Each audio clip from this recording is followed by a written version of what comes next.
She didn't win the trophy. She didn't even make it to the semi-finals. But by the time Alex left Rome, she had done something that no tennis player, not Federer, not Serena, not anyone, had ever quite managed to do before. She had walked into a foreign country, captured an entire city's heart, and moved the head of government to act. Not with a speech. Not with a campaign. Just with the way she played tennis and the way she carried herself when it was over. That's the story I want to tell you today, because if you only read the scoreboard, you missed everything. Let me take you back to Rome in the second week of May 2026, because the atmosphere at the Foro Italico was unlike anything the tournament had seen in years. The Central Stadium was a sea of Philippine flags, yellow and blue rippling across every section of the stands, and the chant of Laban Alex, which roughly translates to fight, Alex, bounced off the ancient marble statues that lined the grounds of one of the most beautiful tennis venues on earth. These weren't casual fans who had bought tickets on a whim. These were nurses who had worked overnight shifts and come straight to the stadium in their scrubs. These were caregivers, engineers, domestic workers, the Filipino community of Italy, tens of thousands of people who had left home and built lives in a country where they often felt invisible. And for 2 weeks, they had found something to gather around. They had found Alex. She was 20 years old. She was ranked 42nd in the world at the start of the tournament. She was not supposed to be the story of the Italian Open. But sport has a funny way of ignoring the script entirely, and Alex had been tearing up scripts her entire career. Her first round match set the tone. She faced Magdalena Fret, the world number 45, and it was the kind of match that would have broken a less composed player. Fret is experienced, physical, and difficult on clay.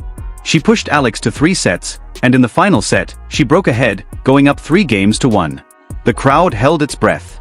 The flags stopped moving for just a moment. And then Alex dug in. She saved 9 of 10 breakpoints across that match, 9 out of 10, which is a number that sounds almost impossible when you say it out loud. She clawed back from 3-1 down, won the set, won the match, and walked off the court to a noise that could probably be heard from the Coliseum. She followed that up with a straight sets win over the 31st seed, Wang Xinyu, which was particularly meaningful because Wang had beaten Alex earlier in the season in Auckland, a loss that had clearly stayed with her. There's something about watching an athlete go back and settle unfinished business with quiet, controlled aggression that just doesn't get old. By the time the third round came around, Alex had climbed from 42nd to 38th in the world rankings, simply from the points she'd earned in Rome. The Filipino flags had only multiplied. The chants had only grown louder. And then the door to the Central Stadium opened, and something happened that stopped every single person in their tracks. Giorgia Meloni, the Prime Minister of Italy, the first woman ever to hold that office, the leader of the Italian government, walked in and sat down in the front row. Not for a photo opportunity. Not for a press moment. She came with her security detail, she found her seat, and she fixed her eyes on the court. No waving, no posing for cameras. She just sat down and watched. Now, you have to understand what a strange and remarkable thing this was. Prime ministers of Italy do not attend tennis matches. They attend state functions, diplomatic summits, and maybe the odd Serie A derby when political capital demands it. They do not show up to watch a 20-year-old Filipino player in the third round of a clay court tournament. And yet there she was. Tournament officials scrambled. Photographers swung their lenses toward the front row. And the crowd, which had already been electric, somehow got louder, because even people who don't follow Italian politics could feel that something significant had just happened. Alex was preparing to face Elena Rybakina, the world number 2. Rybakina is one of the most dangerous players on tour. A powerful, precise baseline player with a serve that causes problems for everyone she faces. Coming into that match, she had 29 wins on the season, the most of anyone on tour. Her serve was untouchable. Her ground strokes were clinical. And Alex, whatever her recent form, was still ranked nearly 40 places below her. The analysts had already written the result before the first ball was struck. They expected this to be competitive for maybe a set before the world number 2 pulled away and made it look routine. What they got instead was something that left the Prime Minister of Italy leaning forward in her seat and muttering to the person beside her. The first set was extraordinary. Alex was hitting the ball with a flat aggression that refused to give Rybakina any time to settle. She was stepping inside the baseline, taking the ball early, redirecting pace down the lines with the kind of timing that takes years to develop on clay. She fired 13 winners in that opening set alone, her highest output in a single set all season. Rybakina, for her part, was even more clinical with 17, but the point is that Alex wasn't being blown off the court. She was right there, point for point, trading with someone who had beaten players ranked far above her without breaking a sweat. And Meloni, sitting in the front row with the same focused intensity she probably brings to cabinet meetings, was watching all of it. She was heard telling the person beside her, "She's not afraid of her." The tournament officials sitting nearby confirmed it. "No," they said. "She's never afraid." There was a moment in the 9th game of that first set that felt like it might shift everything. Rybakina was serving to take the lead at 5-4, and the crowd was tense, that specific kind of silence that falls when everyone is too nervous to make noise. Alex had gotten herself to break point after the kind of grinding, lateral, exhausting rally that clay court tennis produces when both players refuse to miss. 12 shots. Side to side, opening the court, waiting. And then Rybakina gave her a short ball. Alex stepped in, loaded her forehand, and ripped it down the line with everything she had. It landed flush on the baseline. Rybakina barely moved. The crowd erupted.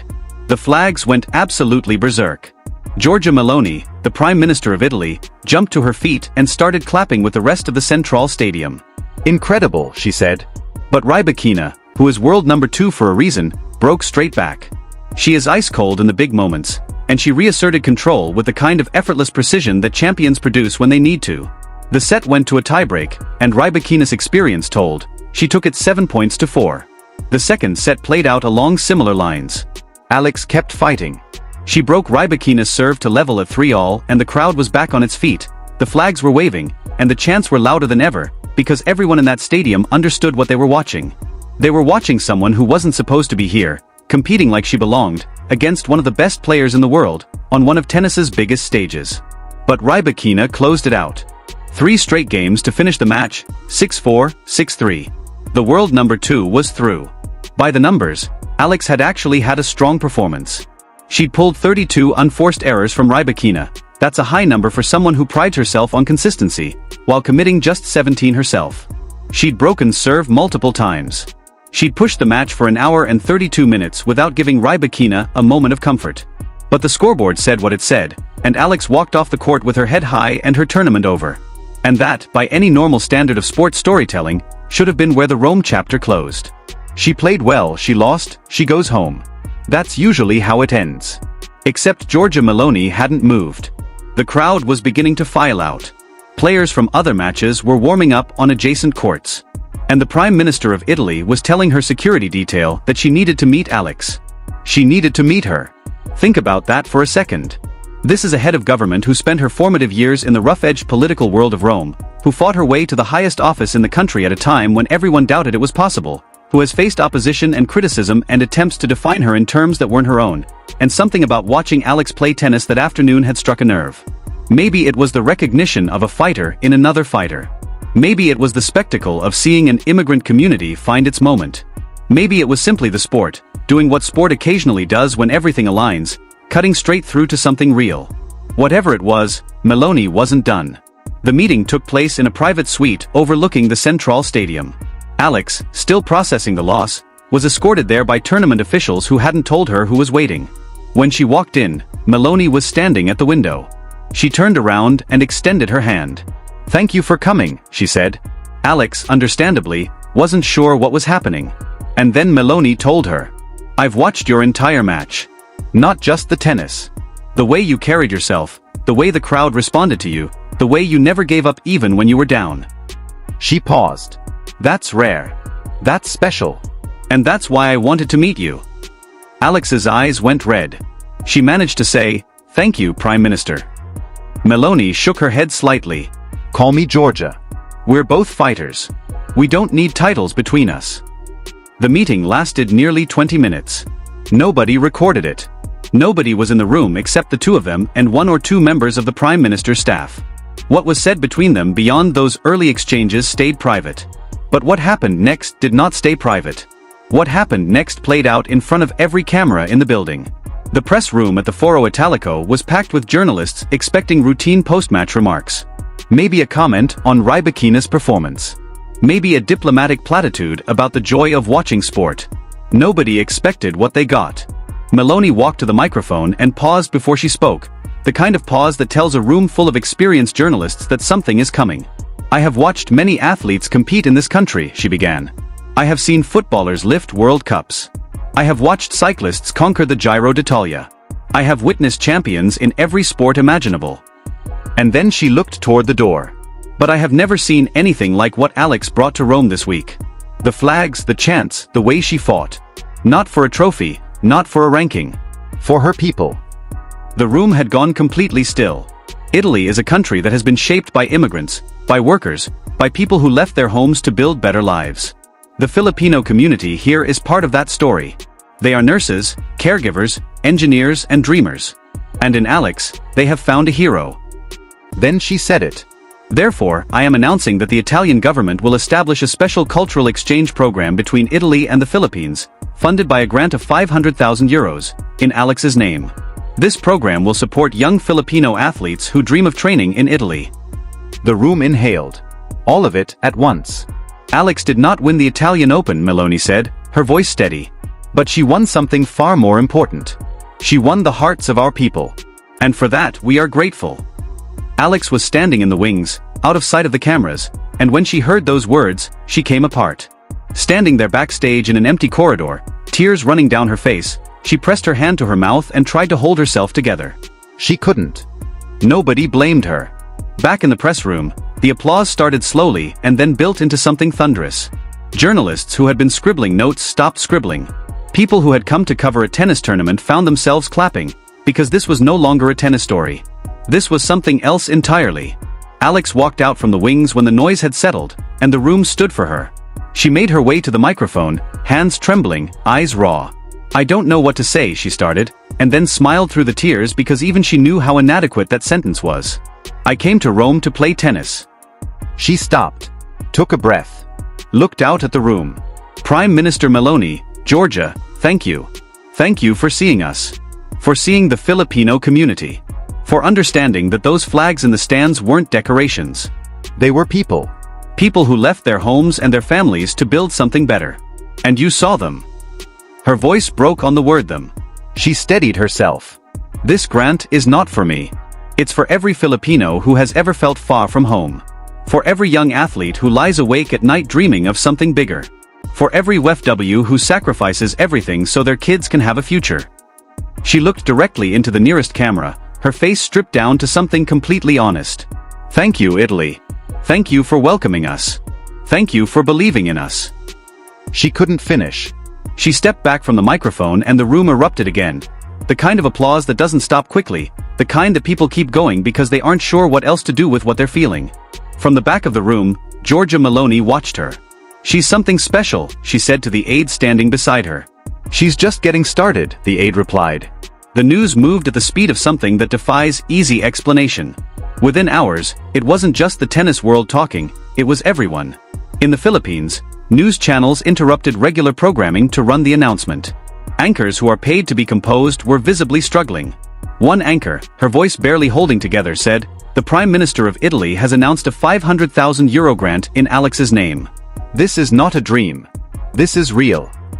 Social media did what it does now, which is simultaneously amplify and reduce everything, but in this case, it mostly just amplified. The hashtags traveled globally in a matter of hours. Someone wrote, "She didn't win the tournament. She didn't even reach the final. But she won the heart of a nation. That's worth more than any trophy." Someone else wrote, "This is what impact looks like. Not rankings. Not titles. Change." And in the streets of Rome, in Milan, in Florence, the Filipino community gathered. Not in stadiums. In piazzas. In the squares where they'd gathered for years, quietly, invisibly, going about their lives, now waving Philippine flags and watching the press conference replay on phone screens. A nurse named Maria, who had come to the Foro Italico days earlier holding a sign written in Tagalog, spoke to a reporter through tears. "I've been in Italy for 8 years, she said. 8 years. And I have never felt seen. Not like this. Alex made her see us." She wiped her eyes. She didn't have to do that. The Prime Minister didn't have to do any of that. But she did. Because Alex made her see us. That sentence. Because Alex made her see us. That is the whole story in 6 words. At the end of all of it, the tournament, the campaign, the flags, the chants, the Prime Minister in the front row, the private meeting, the press conference, the announcement, the crying journalists, the piazza celebrations. Alex sat down in a quiet room and was asked what she would take away from Rome. She thought for a moment.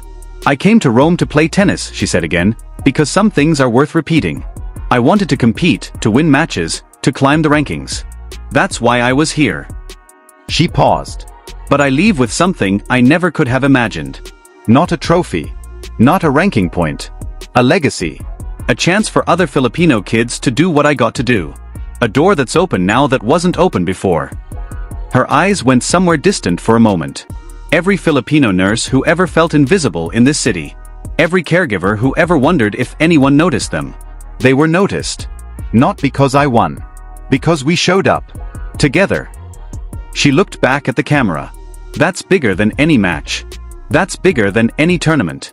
That's bigger than anything I could win on a tennis court.